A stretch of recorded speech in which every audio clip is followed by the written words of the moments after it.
sur la radio de toute l'actualité. Mesdames, Messieurs, bonjour, le grand journal. Georges Détélé.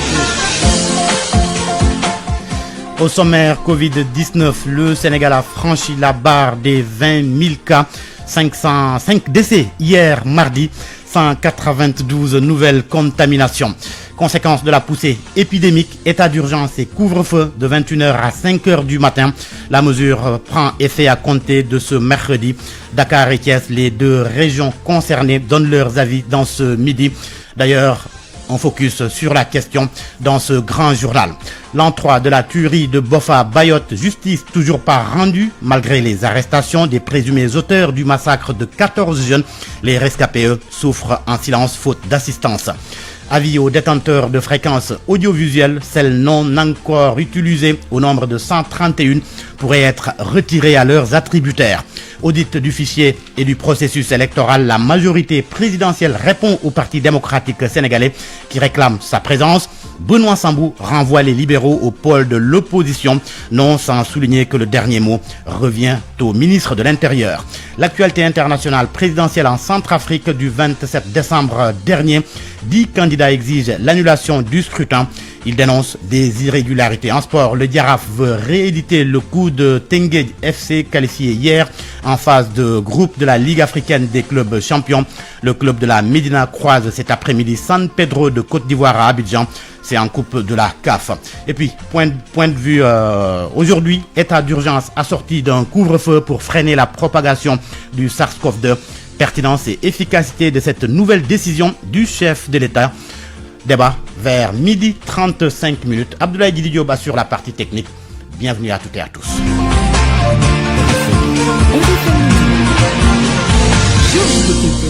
Ça y est, le Sénégal a franchi la barre des 20 000 cas de Covid-19, 20 156 cas précisément depuis le début de la pandémie.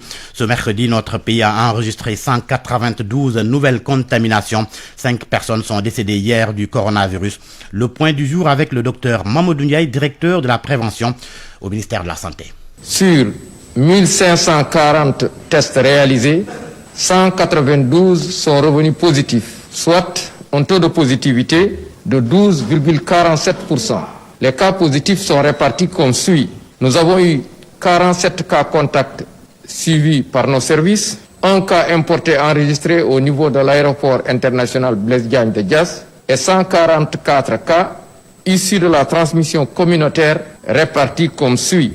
24 à Touba, 12 à Kaolack, 11 à Dakar Plateau et à Saint-Louis, 7 à Popenguine, 5 à Diourbel, Mariste et Tivaouane, 4 à Darou-Mousti et à Tamba, 3 à Koki, Mbour et Point-E, 2 à Fan Résidence, Guédiawaye, Kaffrine, Keur Massar, Linguère, Mamel, Ouakam, Ouest Foire, Pété, Podor, Thiès et Yoff, 1 à Birkelane, Cité Djilimbay, Cité Mixta, Dagana, Dara, Diakhao, Foundiougne, Gueule Tapée, Guinguinéo, HLM, Liberté 6, Malem Hodar, Matam, Médina, Mermoz, Nord Foire, Ngor, Parcelles Assainies, Patte d'Oie, Pikine, Rufisque, Saraya et Sicap Baobab.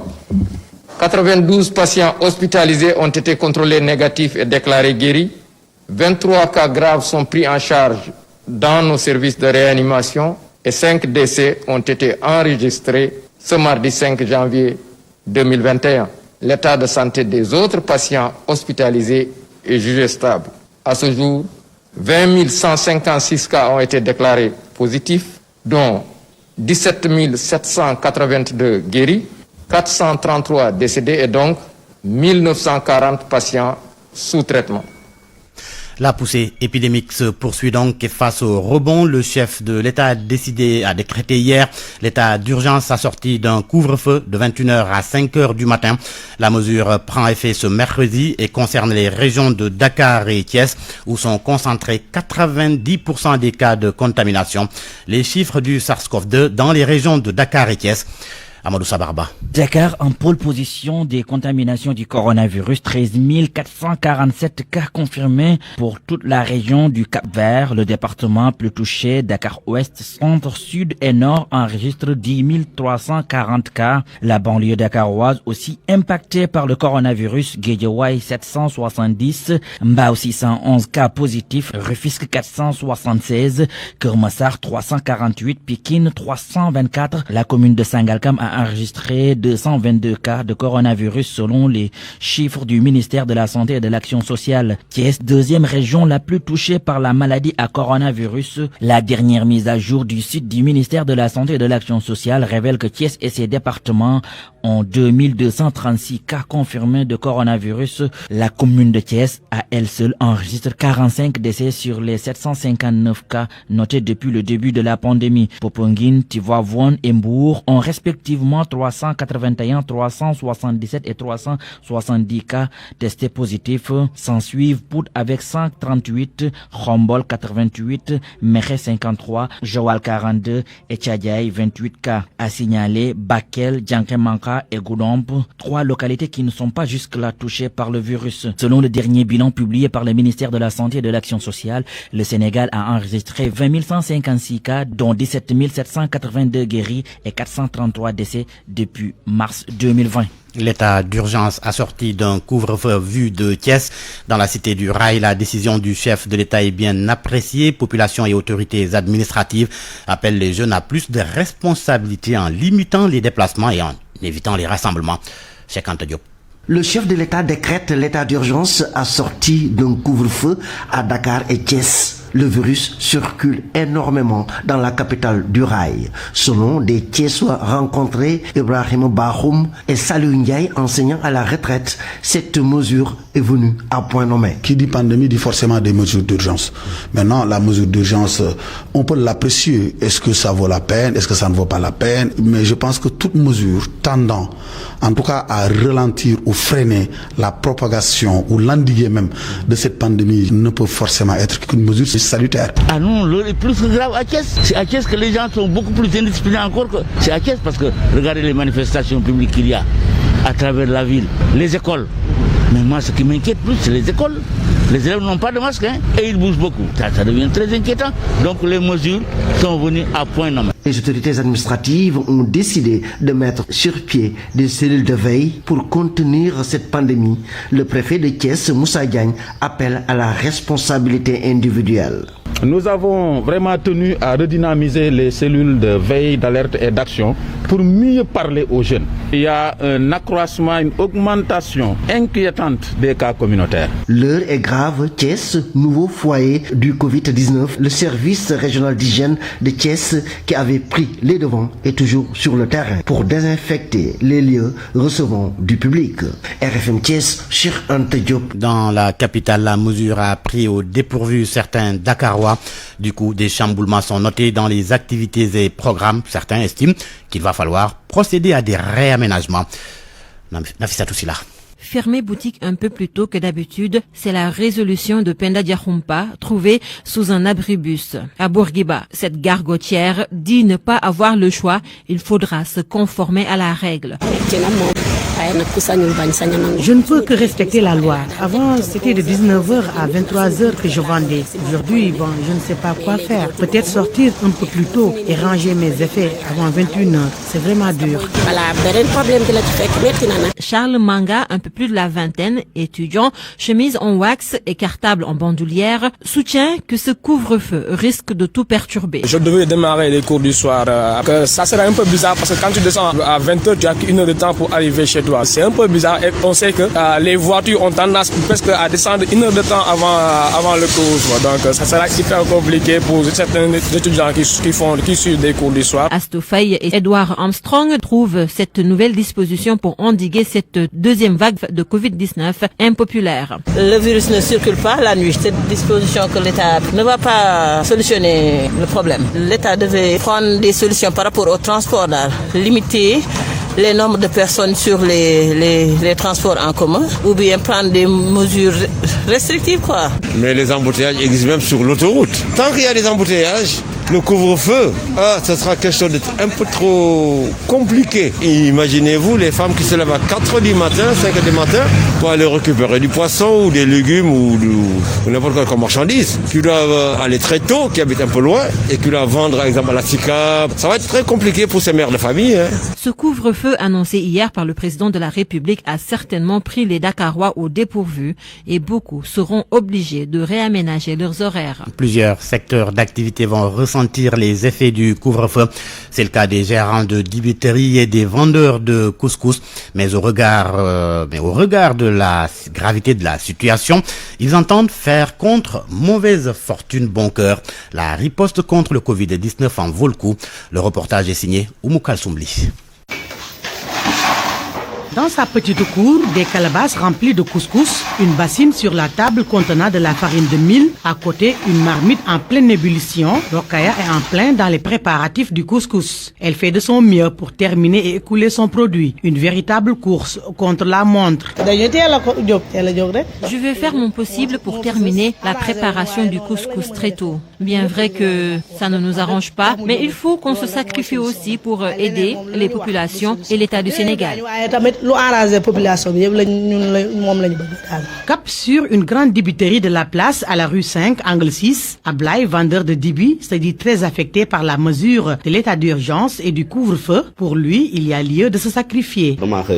J'ai tardivement appris la mesure, c'est-à-dire l'état d'urgence et le couvre-feu. J'avoue que ça va être très difficile pour nous autres vendeurs de dibiterie. Mais que faire? Il faut qu'on se conforme aussi à la décision des autorités. C'est juste une question de quelques jours et puis nous allons aussi respecter les mesures barrières. Dans une autre boutique, toujours sur la même rue, le vendeur qui préfère garder l'anonymat est catégorique. Il appelle au respect des mesures édictées par les autorités. Nous ne pouvons que suivre les instructions des autorités. La maladie est toujours là. Bien vrai que cela va nous affecter tous. Mais nous pouvons quand même patienter juste quelques jours, le temps que les cas de contamination diminuent. Avec cette seconde vague qui fait des ravages, le président de la République a décrété un couvre-feu pour stopper la propagation du coronavirus. Les gérants de dibiterie, de couscous et autres font chacun de leur mieux pour ne pas déroger à la règle. Tout cela pour accompagner l'État dans la lutte contre la Covid-19. La lutte contre le Covid-19 et le changement de comportement. L'association Taku Ligue de Castor mène une sensibilisation. Ses membres se rendent dans les 500 maisons du quartier pour sensibiliser donc les populations. Papa Balagay. 68 maisons visitées sur un objectif de 500, l'association Taku Ligue ne compte pas lâcher prise pour un changement de comportement des populations de Castor. Les gestes barrières foulés aux pieds depuis un certain temps, l'heure est grave, souligne Fatou Sen, elle est Badianogor et présidente de l'association Taku Ligue. On est en train de faire des activités porte à porte pour changer des bons comportements. Se lancer des messages clés, porter des masques, respecter les mesures de barrière, se laver les mains, faire la distanciation au moins 1 mètre. Dans le quartier, plusieurs maisons sont visitées. Chez Cheikh Ahmed Tidangom, ce sont les salutations d'usage. Après, un accueil chaleureux. En plus de féliciter les Badianogor venus pour la séance de sensibilisation, le chef de famille se désole de la situation actuelle. Pour lui, la responsabilité doit d'abord être individuelle. Il faut apprendre à vivre ce virus-là. Ça veut dire que chacun prend ses soins. C'est ça. La pandémie, ça tue. Le fièvre ouvre, mais ça vit jusqu'en Afrique. Ça existe. Il faut prendre notre disposition à matouay. À Castor, Marianne Sek, Marie-Thérèse Diop, comme Fatimata Sall, toutes des mères de famille restent décidées à combattre la Covid. En plus des lave-mains et gels déposés à l'entrée de leur domicile, elles se sont munies de masques pour donner le bon exemple aux plus petits.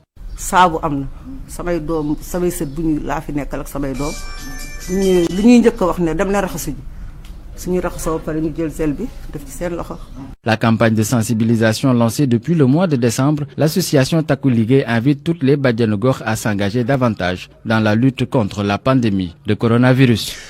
Un fait marquant hier après l'annonce de l'état d'urgence et du couvre-feu. La députée Aïda Sow Diawara a commis une grosse bourde en affirmant hier sur nos ondes que le nouveau projet de loi sur l'état d'urgence et l'état de siège a été déjà voté à l'Assemblée nationale, ce qui est contraire à la réalité, une sortie qui renseigne sur le niveau de nos députés. Le commentaire est signé El Hadj Ndiogoudien. Encore une honorable qui déshonore notre honorable Assemblée nationale. Après la vague d'indignation suscitée par les propos du député Aliou Dembourou Sow qui avait appelé il y a quelques semaines à s'attaquer à ce qui s'oppose à un troisième mandat du président Macky Sall, c'est sa collègue Aïda Sow Diawara qui vient de s'illustrer de la pire des manières. Intervenant hier soir dans l'édition spéciale de la RFM sur l'état d'urgence et le couvre-feu dans les régions de Dakar et de Thiès, elle soutient mordicus que le projet de loi sur la modification de la loi de 1969 sur l'état d'urgence et l'état du siège a été bel et bien voté par l'Assemblée nationale la semaine dernière. Le maire socialiste de la commune de Golf Sud y va même avec beaucoup de détails en déclarant que seuls 2 députés ont voté contre alors qu'il n'en est rien, puisque c'est aujourd'hui même que la conférence des présidents doit se réunir pour définir le calendrier pour l'examen de ce projet de loi en commission puis en plénière. Quelle ignorance, quelle honte. Même si la parlementaire a tenu à s'excuser, le fait est quand même grave, très grave même, pour ne pas être relevé, puisque l'auteur de cette bourde n'est personne d'autre que la 4e vice-présidente de l'Assemblée nationale. Et oui, la 4e vice-présidente de l'Assemblée nationale qui doit connaître quand même le processus pour l'adoption d'un projet de loi pour ne pas donner une fausse information. Mais il n'y a rien de surprenant pour une assemblée de bas niveau qui s'illustre plus par les querelles de Bonnefontaine que des débats relevés sur les questions essentielles. Conséquence, l'Assemblée nationale est dévalorisée, son image écornée pour la représentation nationale, donc des gens censés représenter et parler au nom du peuple. Un peuple qui semble oublié par ses représentants qui semblent eux-mêmes oublier leur mission. Question, depuis quand une proposition de loi n'est pas adoptée par l'Assemblée nationale alors que les sujets ne manquent pas pour les députés face aux multiples difficultés des populations. Alors, chers députés, ressaisissez-vous pendant qu'il est encore temps parce qu'il n'est jamais trop tard pour bien faire, à bon entendeur. Salut. El Hadj Ndiogou Diène qui ferme la fenêtre, la large fenêtre sur le Covid-19. Il est midi 16 minutes sur RFM. RFM, fréquence de modulation 94.0, la radio en puissance. Le massacre de Bofa en Casamance, 3 ans aujourd'hui, c'était en 2017. 14 jeunes ont été tués dans la forêt classée de Bayotte par des individus armés. 3 ans après, c'est l'étape de la bataille des procédures au niveau judiciaire, alors que les rescapés, eux, souffrent en silence, faute d'assistance. Lamine Ba. La date est à jamais gravée dans le calendrier des journées noires que le sud du pays a vécu durant toutes les décennies de conflit. Le 6 janvier 2018, le Sénégal vivait un grand choc en découvrant avec stupéfaction le massacre de 14 bûcherons fusillés dans une embuscade qui leur avait été tendue par des individus armés. Les jours qui ont suivi ce douloureux événement, la section recherche de la gendarmerie de Colobane en charge de l'enquête arrête plusieurs personnes dont René Capin-Bassène et les inculpe de plusieurs chefs d'accusation dont assassinat. 3 ans après, le dossier judiciaire est à l'étape de la bataille des procédures. Le dernier développement judiciaire de ce dossier s'est produit au mois d'octobre avec le recours pour vice de forme introduit auprès du juge de la chambre d'accusation de la cour d'appel par maître Ciré Clédorly, l'avocat de la défense de la majorité des personnes arrêtées dans le cadre de cette enquête, mais il sera débouté. En l'étape actuelle des choses, le juge d'instruction du tribunal de grande instance de Ziguinchor va pouvoir continuer son travail et signer l'ordonnance de renvoi au parquet du tribunal de grande instance de Ziguinchor pour que ce dernier puisse enrôler le dossier. En attendant l'ouverture du procès pour situer la vérité dans ce dossier qui a fait couler beaucoup d'encre, ce sont les rescapés du massacre qui traînent généralement des séquelles physiques et psychologiques de ce drame, qui souffrent en silence le martyre, abandonnés à eux-mêmes faute d'assistance adéquate venant des autorités étatiques. Lamine Ba, Ziguinchor, Radio Futur Média. Un manque d'eau noté dans la Médina. Les femmes prennent le chemin des puits et des bornes fontaines pour trouver donc le liquide précieux. Une situation très difficile pour ces bonnes dames. Reportage Sekou Diallo. Nous sommes au quartier Médino, à côté d'une borne fontaine, entouré d'une dizaine de femmes, toutes venues chercher de l'eau. Pour cause, depuis hier, le quartier est privé de ce liquide précieux. Du coup, c'est le calvaire pour ces femmes. Vous savez, les coupures ont commencé depuis hier. J'ai même pas pu faire le ménage à la maison. C'est vraiment difficile. Nous allons jusqu'à la rue 15 pour trouver de l'eau de puits. Sohna, vendeuse de couscous, crie son ras-le-bol. Ce manque d'eau nous affecte tous. C'est très difficile. Vraiment, vous savez, moi je suis une vendeuse de couscous. Il est difficile de travailler sans la moindre goutte d'eau. Depuis ce matin, nous sommes à la recherche de ce liquide précieux. Ces femmes demandent à ce que la situation puisse revenir à la normale au plus vite. Même un camion citerne pour nous servir ferait l'affaire. Nous sommes confuses actuellement. On nous parle de destruction de tuyaux. Il faut qu'ils le réparent le plus rapidement possible parce qu'on est vraiment fatigué. Ce manque d'eau a également eu un impact sur le prix de la bouteille d'eau de 10 litres qui coûtait 25 francs. Il passe désormais à 50 francs au niveau des bornes fontaines. La réaction de la CNO, elle promet un retour à la normale cet après-midi. Le directeur territorial de Dakar 1, Ibra Fall, Wati au téléphone avec Sekou Diallo. La nuit d'hier, des manques d'eau au niveau de la Médina. Ces manques d'eau sont consécutifs à une casse qui a été causée par une entreprise qui travaille dans le domaine de l'assainissement. Et malheureusement pour nous, ce qui a retardé l'intervention, c'est que l'engin de terrassement de l'entreprise est tombé dans la tranchée. Du coup, on avait des difficultés pour accéder à la casse pour réparer et remettre à service. Donc depuis que nos ouvriers sont là-dessus, donc on est en train de faire travailler pour remettre à service en début d'après-midi. Là, nous sommes en train de travailler là-dessus et nous espérons bien qu'en début d'après-midi que la situation sera rétablie. À midi 20 minutes, les tarifs pour l'obtention de fréquences audiovisuelles ont connu une baisse de 75% depuis 2019. C'est une révélation du chargé des affaires juridiques et des consommateurs de l'ARTP, l'autorité de régulation des télécommunications et des postes. Khalidou Gaye annonce aussi que 131 fréquences non utilisées pourraient être retirées à leurs attributaires. Il était l'invité de RFM Matin. Les éditeurs de contenu audiovisuel avaient estimé que les tarifs qui étaient appliqués étaient excessivement cher. Donc ils avaient saisi à l'époque le président de la République qui a été très sensible à ces demandes et qui, dans ce sillage, a pris un décret assorti d'un arrêté pour réduire considérablement les redevances de fréquences. Je donne juste un exemple. En ce qui concerne les fréquences FM commerciales, une baisse de 75% a été opérée. En ce qui concerne les télés, idem, une baisse de 75%. Ça concernait également les fournisseurs d'accès à Internet, une baisse de 75%.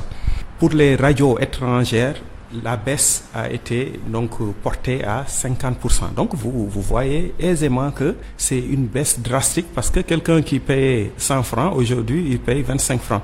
Le problème est que beaucoup de fréquences ne sont pas utilisées malgré les rappels à l'ordre de l'ARTP. Alors aujourd'hui, où en est la situation et qu'est-ce que vous allez concrètement faire? Voilà, effectivement, l'ARTP a fait ce constat. D'ailleurs, même le directeur général de l'ARTP, M. Abdouli, avait fait une campagne de contrôle des fréquences FM. Donc, on s'est rendu compte que sur 528 fréquences attribuées, les 131 n'étaient pas utilisées. Des mises en demeure ont été adressées à ces détenteurs donc de fréquences qui leur impartit un délai de 30 jours pour mettre en service ou l'ARTP sera obligé donc de retirer les fréquences. L'actualité politique dans ce grand journal, le coordinateur du pôle de la majorité réagit à la déclaration du PDS qui réclame sa présence dans les discussions sur l'audit du fichier du processus électoral. Benoît Sambou précise que le Parti démocratique sénégalais est représenté à travers le pôle de l'opposition. Le responsable du parti présidentiel souligne toutefois que le dernier mot revient au ministre de l'Intérieur. Puisque les partis sont nombreux, il s'agissait de s'organiser donc un pôle. Il y a donc eu le pôle de la majorité, le pôle de l'opposition, le pôle des non-alignés, et nous nous sommes même ouverts à la société civile. Donc c'est la représentation se fait par pôle. Et nous considérons que le PDS étant présent au sein de l'opposition était présent dans nos discussions. Donc aujourd'hui, il ne s'agit pas de considérer le PDS en tant que de manière individuelle ou de manière nominative. Il s'agit pour nous de considérer la représentation au sein donc des différentes commissions du dialogue politique comme du comité de suivi à travers donc les plénipotentiaires qui ont été désignés par les différents pôles. Mais justement, c'est là le problème. Le PDS ne veut pas de représentation par pôle ou par coalition, mais plutôt à titre individuel. Que vous envisagez de les intégrer dans les discussions? Nous ne saurions considérer une représentation de manière nominative ou de manière individuelle. Le PDS doit régler cette question au sein du pôle donc de l'opposition. Maintenant, si le ministre de l'Intérieur nous saisit sur cette question, nous apprécierons, mais de manière consensuelle, comme je l'ai dit tout à l'heure. Ça s'est toujours fait ainsi. Benoît Sambou répondait aux questions de El Hadj Ndiogou Diène. La sortie attendue de Maître El Hadj Diouf. L'avocat et homme politique donne une conférence de presse cet après-midi. Le troisième mandat, le financement des partis politiques, la suppression des villes, entre autres questions, seront au centre de la rencontre avec les journalistes. RFM. L'actualité internationale. Bonjour Barthélémy Ngom. Bonjour Georges Diop. Centrafrique, des candidats de l'opposition réclament l'annulation de la présidentielle du 27 décembre dernier. Ils sont au nombre de 10 à dénoncer la réélection de Faustin Archange Touadéra. Ce groupe des 10 dénonce de nombreuses irrégularités et des manquements. Lors du vote, Faustin Archange Touadéra est crédité de 53,92% des suffrages, mais ce résultat doit encore être certifié par la Cour constitutionnelle après les recours contentieux. En attendant, vous l'avez dit, Georges, ces 10 candidats de l'opposition exigent l'annulation pure et simple du double scrutin législatif et présidentiel du 27 décembre dernier. Les raisons avancées, les candidats contestataires soutiennent que le jour de ce double scrutin, le vote n'a pu avoir lieu ou être pris en compte que dans moins d'un bureau sur 2 dans un pays en guerre civile depuis 8 ans. Les 10 candidats soulignent dans leur communiqué que sur un total d'1 858 436 inscrits, seuls 695 019 ont pu voter, ce qui correspond à un taux de participation de 37% et dont 76,31% annoncé par l'ANE. Au total, 17 candidats étaient en lice lors de cette élection. La République démocratique du Congo a désormais son école de guerre. L'inauguration a eu lieu hier. Le président Félix Tshisekedi était entouré de ses généraux et de son premier ministre. C'est la deuxième école de guerre en Afrique centrale. Cette école qui va accueillir les 25 premiers stagiaires de sa première promotion est le fruit de la visite à Kinshasa de Jean-Yves Le Drian, ministre de l'Europe et des Affaires étrangères. C'était en mai 2019. La création de cette école de guerre est une réponse à la nécessité de formation des officiers congolais, a dit François Pijola, l'ambassadeur de France en poste à Kinshasa.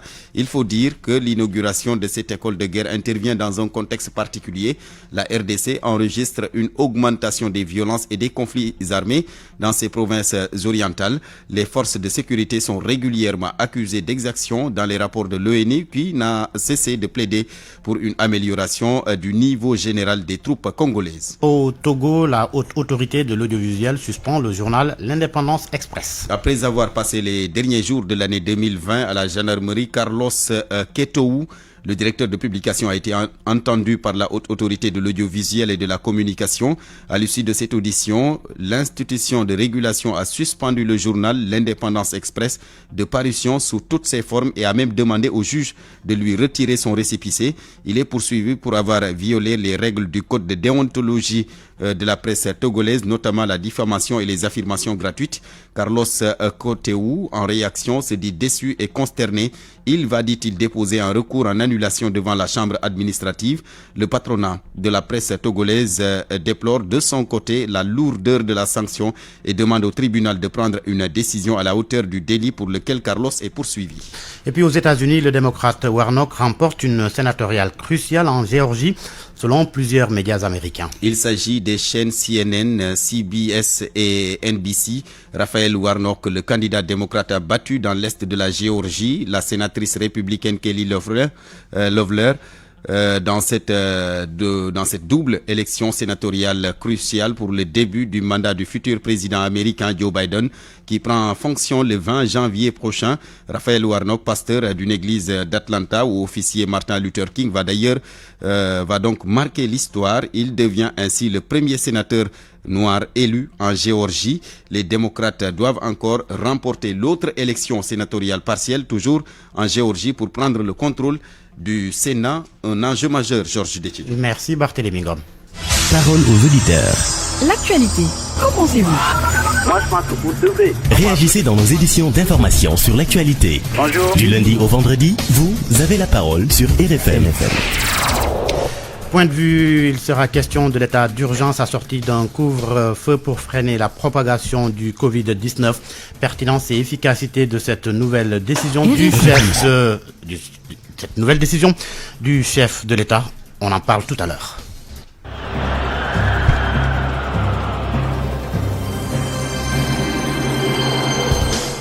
Et nous accueillons cher Tidiane Diagne pour la page des sports. Bonjour cher. Bonjour à vous Georges Détidiop et bonjour à tous. Alors pour démarrer, le Giraffe qui est en quête d'une qualification à Abidjan. Ce sera lors de son match prévu cet après-midi à partir de 16h face à San Pedro. C'est en Coupe de la Confédération. Lors de la manche aller, les Ivoiriens avaient réussi une bonne opération à Thiès en battant le Giraffe sur le score d'1-0. Le moral est bon et le Giraffe veut rééditer le coup de Teungueth FC, c'est-à-dire intégrer la phase de groupe. Écoutons les précisions de Léonard Diagne, c'est le secrétaire général du club de la Médina que nous avons joint ce matin. Dans l'ensemble, il faut dire que l'équipe est fin prête en tous les cas pour aborder ce match, pour chercher cette qualification et nous restons être confiants en tous les cas pour gagner ce match. Et c'est aussi une opportunité qui nous est offerte, nous, l'ASC Le Giraffe, pour féliciter aussi Teungueth Football Club pour cette brillante qualification en terre marocaine. Et je pense que cela encore va nous stimuler davantage pour que nous puissions en tous les cas passer ce cap des Ivoiriens et aborder le dernier tour qualificatif aux phases de poule. Voilà, San Pedro, donc Giraffe, cela reste une autre paire de manches. Et puis nous allons parler autre chose.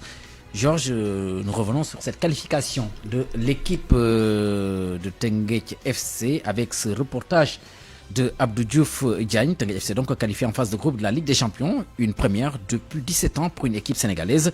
À Rufisque, ville fanion de TFC, les supporters qui n'en croient pas encore à leurs yeux ont témoigné leur fierté aux hommes de Youssouf Dabo. Voici le reportage d'Abdou Diouf Diagne. Rufisque, lendemain de victoire de Teungueth FC sur le Raja de Casablanca. Cet exploit historique occupe toujours les débats. Arona Faye n'en croit toujours pas à ses yeux. D'ailleurs, il s'est réveillé avec beaucoup d'énergie, nous dit-il. Je me suis réveillé vraiment avec une très grande fierté. Surtout pour le peuple africain, pour le football sénégalais en plus. Parce que TFC, c'est une équipe que je suis de près, de loin. C'est une équipe vraiment qui s'est battue jusqu'à être au sommet. Tout Rufisquois, tout Bargnois, tout Sénégalais d'être fier de notre équipe. C'est ce même sentiment de fierté qui anime Saliou Diouf, assis sur une chaise à quelques mètres du boulevard Maurice Gueye, journal entre ses mains, ce retraité et amoureux du ballon rond salue l'engagement des protégés de Youssouf Dabo. Ça fait presque plus d'une décennie que des équipes sénégalaises n'ont pas pu franchir le cap des phases de poule. Donc si Teungueth FC par exemple arrive à battre le Raja au Maroc et se qualifier aux phases de poule, vraiment c'est une bonne chose et pour l'équipe et pour tout Rufisque. Rencontré sur le pont qui mène vers le quartier Kouloban Guimorite, Adama Diop Dibekay demande aux joueurs de TFC de rééditer cet exploit lors des phases de poule de la Ligue africaine des champions. Ces derniers temps, ils ont une très bonne équipe quand même. Ils sont en train de faire des choses. J'espère que cette équipe peut aller plus loin. Et je les souhaite tous bonne chance. Et aussi à mon frère Ousmane Sakho. Il est nouveau, il vient d'arriver cette année. Les supporters de Teungueth FC rencontrés souhaitent bonne chance à l'équipe de Giraffe. RFM Rufisque, Abdou Diouf Diagne. Cher, des rencontres attendues en Europe ce soir. Avec les championnats de France d'abord, en France où on est à la 18e journée. À partir de 18h, Nantes accueille Rennes, Nîmes est en déplacement à Strasbourg. Nice joue contre Brest. Lorient accueille AS Monaco. Metz Dijon est aussi prévu à 18h. La deuxième série de rencontres, c'est à partir de 20h, notamment avec Reims-Dijon. Marseille qui va accueillir la formation de Montpellier. Saint-Etienne joue contre le Paris Saint-Germain avec son nouvel entraîneur Mauricio Pochettino. À retenir aussi qu'il y a cette rencontre devant mettre aux prises le leader. Il s'agit de Lille. À l'équipe d'Angers a aussi prévoir ce soir à partir de 20h le match devant opposer Lyon à la formation de Lens. Et puis nous parlons de l'Olympique de Marseille avec donc son nouveau joueur. Il s'agit de Armando Bamba Diam qui est un attaquant âgé de 20 ans qui a porté la saison dernière les couleurs de l'Olympique, plutôt les couleurs de Diambar de Sali, une formation avec laquelle il a marqué 12 buts en 14 matchs, ce qui a fait de lui le meilleur buteur du championnat sénégalais l'année dernière en première division. Il a signé donc un contrat avec l'Olympique de Marseille, c'était en octobre dernier. Et bien Bamba qui a participé plutôt à la séance d'entraînement de ce matin avec l'équipe professionnelle de l'Olympique de Marseille. Donc selon un communiqué qui nous est parvenu, et il s'agit donc d'un communiqué qui a été rendu public par l'équipe de l'Olympique de Marseille. Bonne chance donc à Ahmadou Bambadjan. Et puis nous enchaînons avec le championnat italien. C'est la 16e journée, entre autres rencontres prévues ce soir. Inter de Milan qui se déplace à Gênes chez Sampdoria. Crotone accueille le l'AS Roma. Fiorentina est en déplacement chez la Lazio de Rome. Napoli de Kalidou Koulibaly qui va accueillir le premier spécial. Milan AC Juventus constitue l'attraction. Le Milan AC qui occupe la place de leader du championnat italien. Et puis en Espagne, c'est opération rattrapage de la deuxième journée. Atlético Bilbao qui va accueillir ce soir l'FC Barcelone qui est en train de remonter petit à petit la pente, Georges. Si, cher Tidiane Diagne. Le travail et l'esprit d'équipe, voilà ce qui compte chez Beko. Être à l'écoute de vos préoccupations et vous offrir des solutions intelligentes, novatrices, qui vous simplifient la vie, voilà la clé du succès de Beko qui a persuadé 447 millions de foyers à nous faire confiance. Beko, numéro 1 de l'électroménager en Europe, partenaire de votre quotidien. Jusqu'au 31 janvier 2021, toute la gamme Beko est en fait chez Electronic Corp avec des remises exceptionnelles. Electronic Corp, partenaire des grandes marques.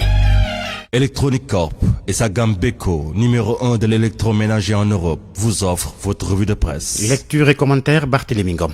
Bonjour. État d'urgence, retour au couvre-feu partiel à Dakar et Thiès. Cette décision du chef de l'État fait les choux gras de la presse de ce matin. Tous les journaux en parlent et chaque quotidien y va avec son angle de traitement. L'Observateur évoque une mesure pleine de péripéties. La décision, selon mon confrère, était à l'étude depuis décembre 2020. Cette mesure saisit encore Walf Quotidien entre en vigueur dès ce mercredi de 21h à 5h du matin. Thiès et Dakar sous couvre-feu énonce le Témoin. Macky Sall ferme l'axe du mal, renchérit le quotidien. Oui, Dakar et Thiès, l'axe du mal, car si l'on en croit le Soleil, 90% des cas de contamination sont concentrés dans ces deux régions. Macky reconfine Dakar et Thiès, Ambré Sud Quotidien, pour faire face à la flambée de cas de Covid-19. Eh bien, c'est parce que l'heure est grave, dixit le chef de l'État, repris par le Témoin. C'est un retour donc à la case départ, mentionne l'As Quotidien, qui précise que Dakar et Thiès sont en zone d'alerte. Deux régions qui, selon Vox Populi, sont sous cloche. Et c'est pourquoi d'ailleurs, ajoute la Tribune, Macky Sall a décidé de fermer Dakar et Thiès, deux régions qui, selon Réumi Quotidien,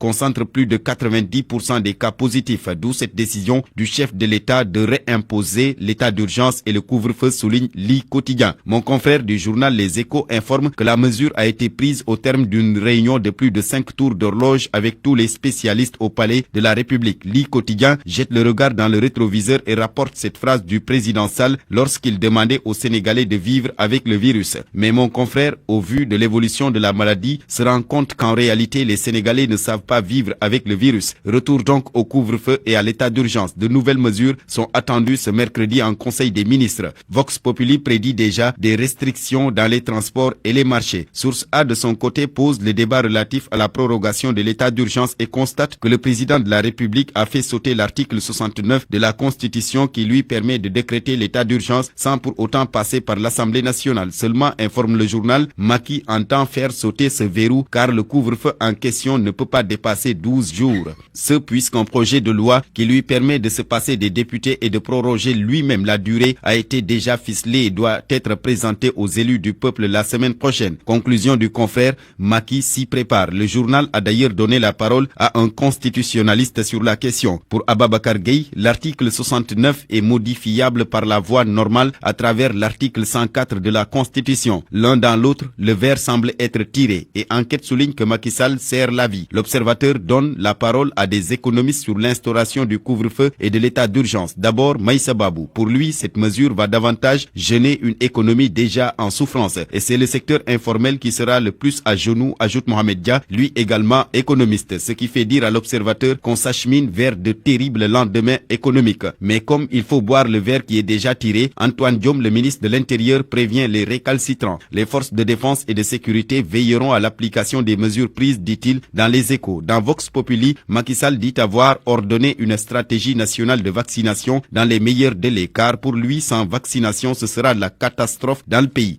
Le chef de l'État précise, Réumi Quotidien, a ordonné la vaccination du personnel médical et des groupes cibles. Autre sujet dans la presse de ce mercredi, le choix des évaluateurs et auditeurs du fichier électoral présélectionné par le cabinet ERA. Ça joue les prolongations, mentionne Source A qui informe que le comité de suivi du dialogue politique a décidé de se donner un peu de temps avant d'acter les 9 profils parmi les candidats sélectionnés par le cabinet ERA. Les 9 experts en attente de validation, renchérit l'Observateur. Mon confrère informe d'ailleurs que le PDS exige une place dans les travaux. Le Parti démocratique sénégalais, dans sa note envoyée aux organes de presse, réclame la mise en place d'un organe véritablement indépendant pour organiser les élections, la validation publique des listes électorales par les populations et l'accès des partis politiques aux listes et cartes électeurs définitivement avant le scrutin. Mais en participant aux travaux de la commission, le PDS va sans doute, ajoute l'Observateur, souligner le cas de Karim Wade dont le rejet de la candidature en 2019 leur est resté en travers de la gorge. Les Échos sur un autre sujet revient sur la levée de fonds internationale du parti PASTEF et évoque les grosses erreurs qui ont perdu Ousmane Sonko. Pour le journal, même pour les États, les levées de fonds internationales sont réglementées et ce qui est suspect selon toujours mon confrère, c'est que cette levée de fonds arrive au moment où la diaspora tire le diable par la queue. Sonko, informe encore les Échos, a été rattrapé par la VAR, surtout lorsqu'il disait dans une vidéo devenue virale, je cite, dès qu'on fixe des cotisations à 10 000 francs CFA, les gens vous tournent le dos. Les Échos renvoient ses lecteurs à sa page 4 pour plus de détails. Libération de son côté revient sur les détails de la mission de l'IGE